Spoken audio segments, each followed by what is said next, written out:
Good morning, everybody. How you doing today? My name's Andrew. I'm Papa. I'm Kelly. I'm Matt. And we're some of the Veggie Boys. Young girl. And we'd like to thank you for stopping by. If you're new here, please consider subscribing because we can grow a lot of stuff on the farm, but one thing we can't grow is this channel without your help.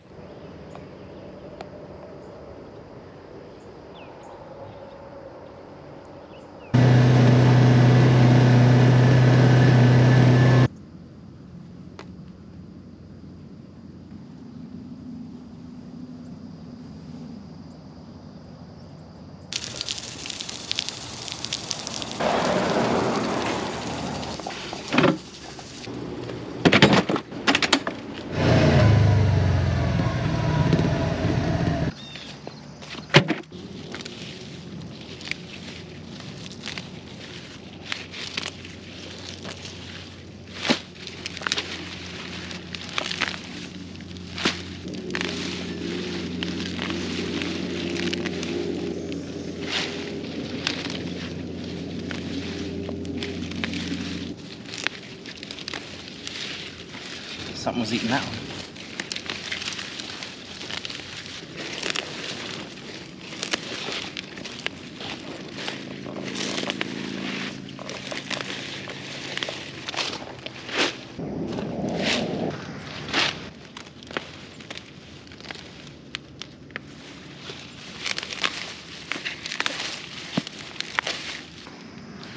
Welcome back, everyone. It's so nice to have you with us today. We're getting started off pretty early this morning out in the garden harvesting some red beets. Harvesting red beets for us, it's kind of a two-step process. What we'll do is we'll go through and get the red beets pulled out of the ground. We'll just make piles here and there, and then we'll bring our baskets up.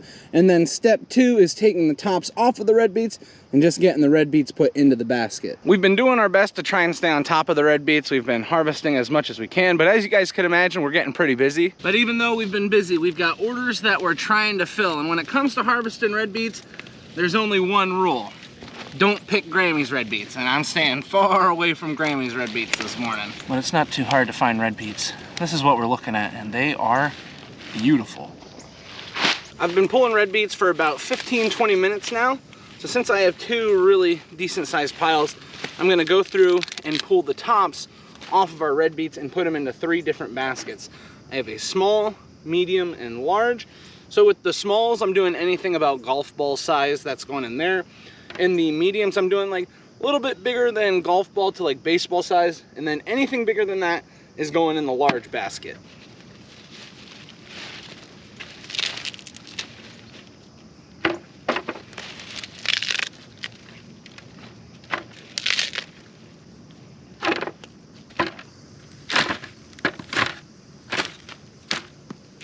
I'd say the most popular size of red beet that we're looking to grab is the medium sized beets. These seem to sell the quickest. You can see the size difference just from looking at the smalls as compared to the mediums. I actually didn't get any larges, so that's a good sign. That means that we're picking early enough that they're not getting too big.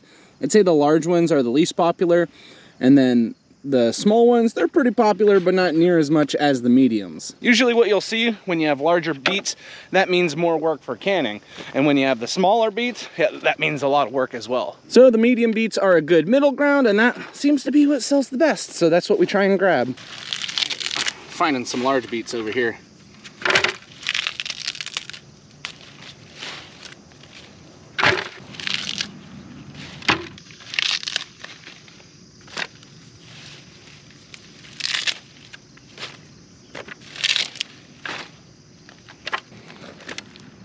Well, that's where I think I'm gonna call it for harvesting red beets. We were able to get 3 baskets of mediums, 1 basket of smalls, and like a 3/4 basket full of large red beets. I'm now gonna get all this stuff taken back to the farm market, get it washed up so that it can dry. One big thing I'm gonna answer, because I know I'm gonna get this question because I get it every single time I'm harvesting red beets. And that question is, why don't I take the tops back for either 1, to sell, or 2, for the animals? Really simple answers.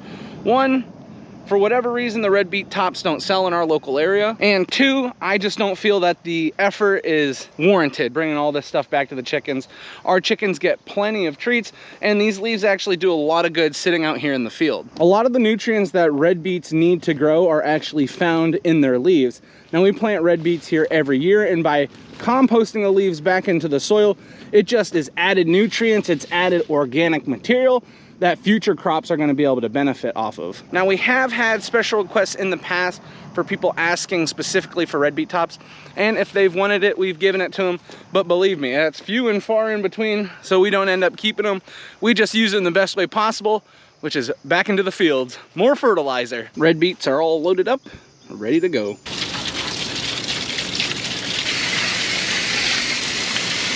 Red beets are now all cleaned up. Like I said earlier, I'm gonna leave them out to dry. These will be ready to sell in no time. Farm market is now open and we're all set up and ready to go for the day. Right now, Dad is actually at the wholesaler. And Matthew, he's down around back. He's working on sorting some tomatoes. We have quite a few orders for today. And because we're constantly going through tomatoes, that means I need to get more picked. So what I'm gonna do is head back to the fields and start picking tomatoes until Dad gets back from the wholesaler.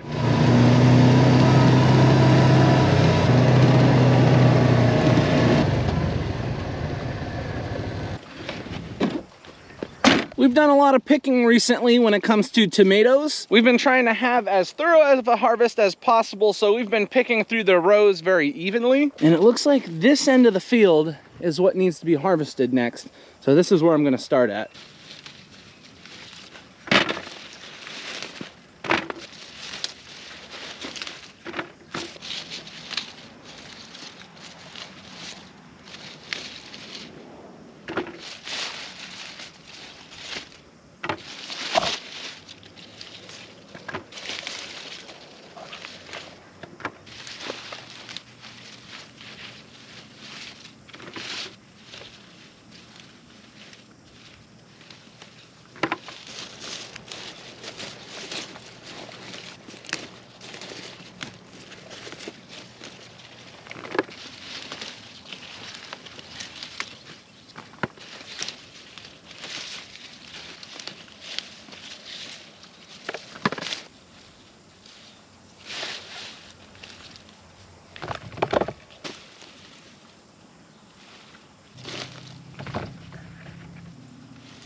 Where are you? There we are.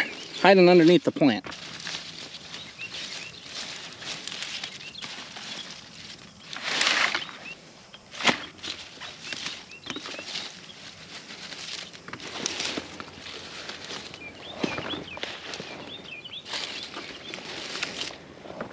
Growing up on the farm, I've picked a lot of tomatoes, and one of the coolest things is that I got to grow up with a lot of cousins and with my brothers and work with them. And every single time we'd pick tomatoes, it'd be like a competition to see who could get the most tomatoes picked.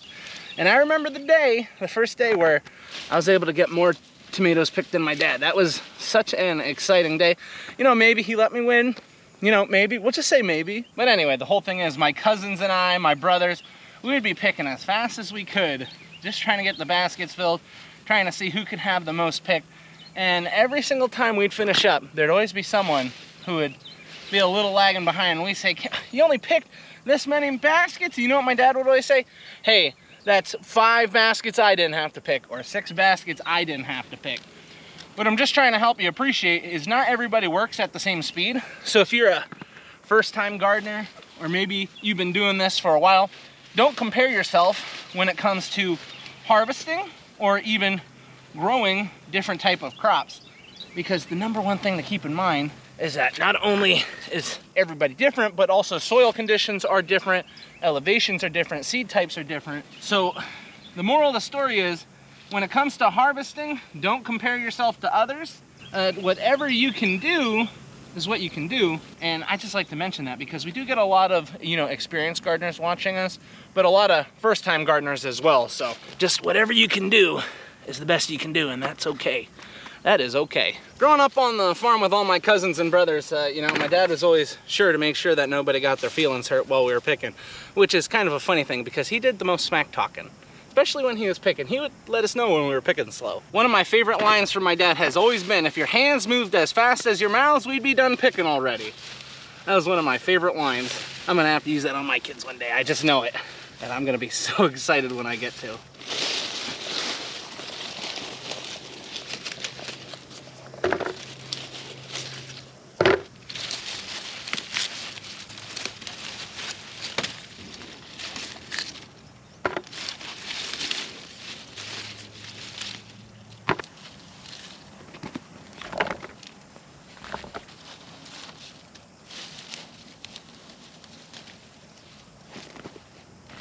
I just have to say it, I am so impressed with the tomatoes that we've got this year.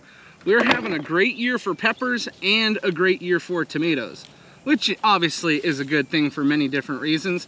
One of the biggest reasons why I enjoy this is because tomatoes are actually my favorite thing to pick. Usually I just say it's whatever is nicest for that year, but deep down inside, I don't know what it is. Tomatoes have always been my favorite thing to harvest, and when they look this nice, I mean, I can't help myself. This is just one of my favorite jobs. Even though I wouldn't say this is an easy job, there is quite a bit of physical work involved with it. It is enjoyable for me. I don't know for what reason why it's so enjoyable. I don't enjoy harvesting pickling cucumbers as much. Definitely don't enjoy harvesting peas as much. But picking tomatoes, there's just something about it.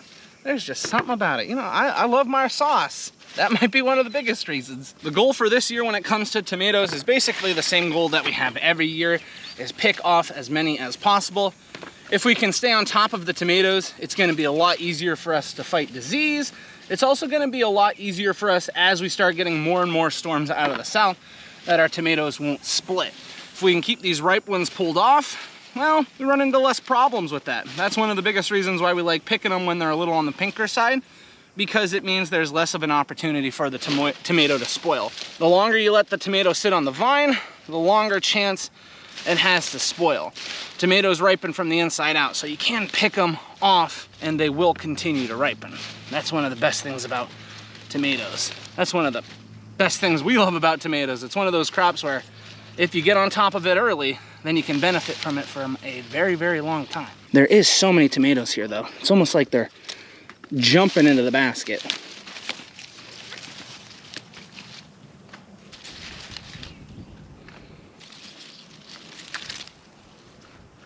Little bit of an update for you. I've been actually moving through these tomatoes pretty quick. And that first row of tomatoes that I was harvesting are harvested all the way up until about the side-by-side. It's pretty easy to see where I've already gone through and harvested. We're not finding any red in here. If we just move a little bit further up the row, however, you will see there is lots of red tomatoes in here ready to be picked. The only thing is I'm trying to keep the rows as even as possible. So now I've jumped to the opposite side of the road and I'm still harvesting plum. These rows over here are just as full as the rows that I was picking in earlier. And because of that, I've been filling up baskets very, very quickly. We raised 2 varieties of plum on the farm. Oh, and look at that, I just found twins. Isn't that funny? The 2 varieties of plum that we raised, the one is called Mariana and the other one is called Shelby. Now it looks like I'm harvesting Mariana. The Mariana are a larger tomato. The Shelby, they're a little on the smaller side, but the plants are just as full. The reason why we're doing 2 different varieties is the Mariana comes on a little bit quicker than the Shelby. So we're able to start picking this first, and by the time we have these plants about all picked off, we can move over to the Shelby. It's just to extend our harvest a little bit longer, something we've been doing with many different crops. Now, I won't talk about varieties too much when it comes to what we raise on the farm. I had mentioned earlier, I was talking about elevation a little bit, rainfall. There's so many factors that go into growing a crop. And sometimes there are certain areas where the varieties that we like to raise, they won't work out as well.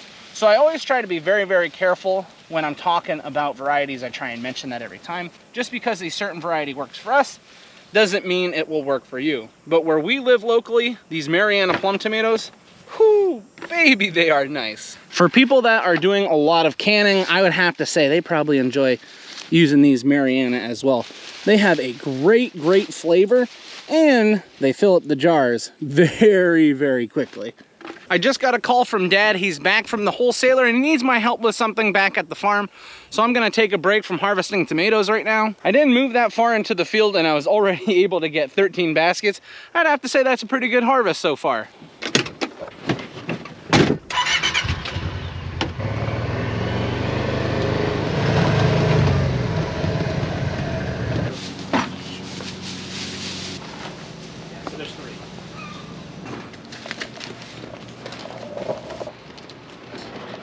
Look at these big babies. Come on.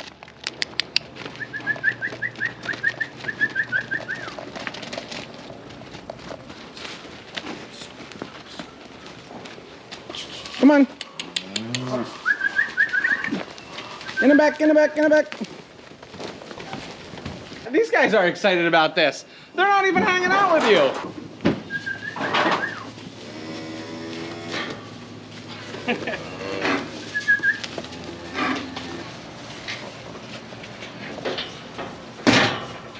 I came back to help Dad and Matthew. We moved 4 calves out to the pastured ground, and then we moved 2 of these smaller calves into this communal pen. They're no longer on milk. It's just easier to take care of them when they're all together. When they're really little, we like to keep them by themselves. That way we can monitor them a little closer. But now that they're a little bit larger and they're eating well, we can move them over to this pen, and then we don't have to worry about them as much. Oh my goodness! Where did all these baskets of tomatoes come from? I was up real early in the morning and I picked them. Oh, great. You know what's worse than picking tomatoes once? Picking them twice.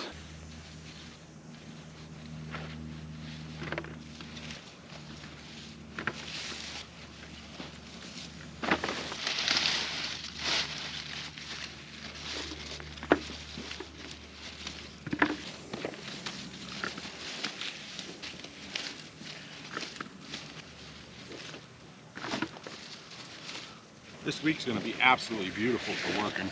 I know. Isn't every week beautiful for working? No. No? Sometimes it's too hot, sometimes it's too cold. Too wet. This is the Goldilocks week. It's gonna be just right. And a lot of sunshine, so it should ripen tomatoes. Ripen tomatoes and get those peppers changing colors.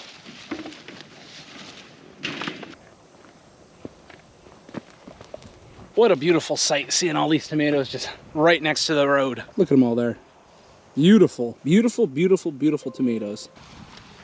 What'd you find out here, Matt? A Chaos #2 golf ball. Look at that, it's nice and blue. Very nice. We've been harvesting plum all morning, but I just wanted to show you, look at this round tomato that they found. Now this is from a variety called Biltmore, and the plants are loaded with tomatoes that look like this. Here's it next to like a decent sized plum tomato. Like, there's a big difference there. That's a big old tomato.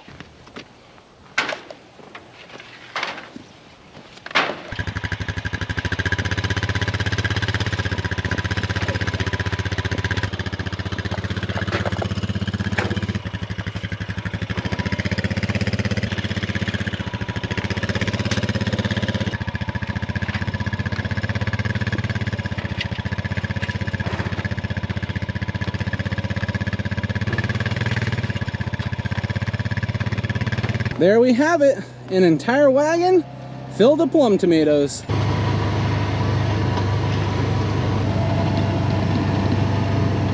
We just got back from picking tomatoes. It is lunchtime, but the farm market has been very, very busy. Because the farm market's been very busy, when we got back, we ended up just helping a whole bunch of customers, and we had orders that needed to be put together.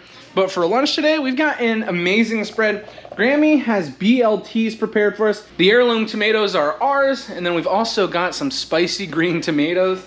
What a deal. And sadly, we can't eat this right now, but Grammy was also jarring peaches. Oh man. Hey everyone, so it's actually now a different day. In that last clip, when I was looking at those delicious peaches, what we ended up doing was going down around back and we got all those tomatoes sorted.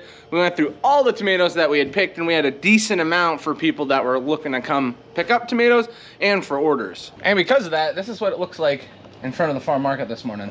Look at all those tomatoes, ready for sale. Woohoo! Now when I was filming yesterday, that's usually a day I don't regularly film. I brought the camera, I don't even know, I think it was by accident. I really think I did that by accident. I was just in the mood to film, so I filmed. But anyway, I didn't have much more footage after that because I actually went home and I had switched out with my wife. So the day that I was filming, usually like halfway through the day, I go home and I watch the kids so Lauren can actually come here and work in the farm market. I was hoping that they were gonna be able to take the camera and film what they were doing for the rest of the day, but it got so busy. You know how it is. Sometimes taking the camera around all over the place, it's yeah, it can be a little bit of a job. It just goes to show, even though we're working every day, I don't film every day. We get 3 days out of the week. I'm pretty happy with that. But yeah, this is kind of like a little bonus video because it wasn't a day I normally film. But because of that, that means this is where we're going to be ending the video. I would like to thank everyone for watching, and I hope to see you next time. Bye-bye.